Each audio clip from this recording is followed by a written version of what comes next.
Hello and welcome to PCMag Live. I'm Dan Costa. He is Sascha Segan, and we've got a great show for you today. We're going to break down the top tech news of the day, pull one cool thing off the shelf in the lab, and answer one of your reader questions. Sascha, let's get to the big news today. Congress is actually doing something.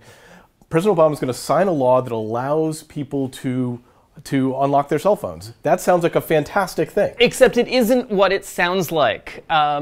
All this does not mandate that the carriers do anything. This does not mandate that the carriers allow the phones to be unlockable, that anyone not lock things, that carriers unlock things for you. No, no, no, no, no, no, no.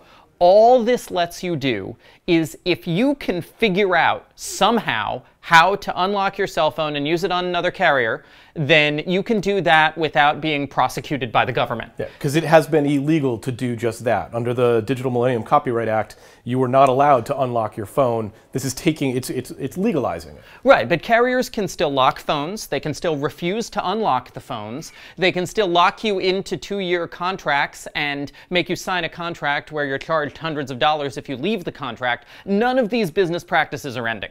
But it is a good thing. We're glad that it's happening. It's just not going to be the panacea that consumers may think. Absolutely.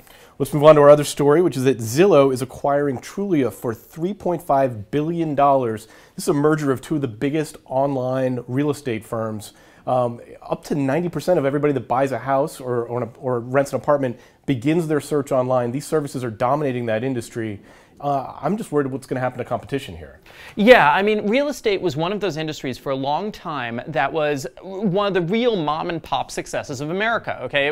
There are a lot of little real estate agents in little neighborhoods tied to their neighborhoods, et cetera, et cetera, et cetera. And we're seeing Zillow and Trulia, these big nationwide companies, grow up, and are they going to stomp these little businesses? I mean, you're seeing this in a lot of different industries. For instance, you're seeing Uber potentially stomping local taxi companies. And yes, they provide a more seamless service, but what does this mean about the elimination of all of these small local businesses potentially? Zillow reports 83 million users, Trulia 54 million users.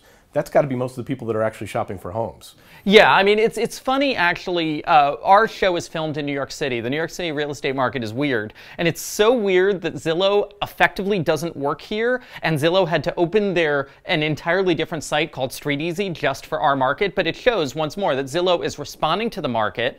They're big for a reason. And I just wonder, is this going to lead to a national homogenization of real estate sales?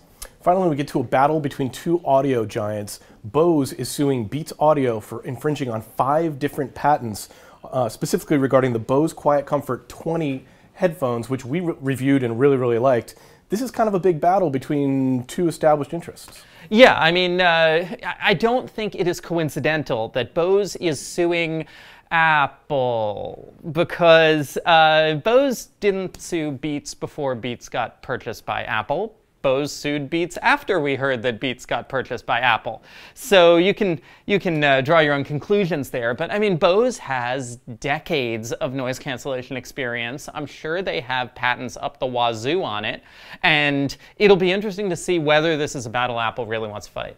Indeed it will. Let's move on to a reader question now. We take reader questions in our YouTube comment section, on Facebook, on Twitter, and via email. This question does come in via email. It's from Lee, and Lee wants to know, is there good free software to start designing 3D objects to be printed on a 3D printer?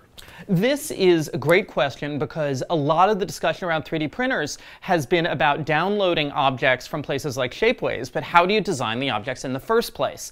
Well, we talked to Sal Cangeloso, the editor-in-chief of Extreme Tech and a big 3D printing fan, and he suggested SketchUp by Trimble for beginners or Blender for a more professional user. Now, there's also a free Autodesk program called 123D, if you're familiar with Autodesk products. And for specifically virtual sculpting out of kind of a virtual clay, there's a product called Sculptress. These are all free or have free trials, so you can go online, download them, and figure out which one works best for you.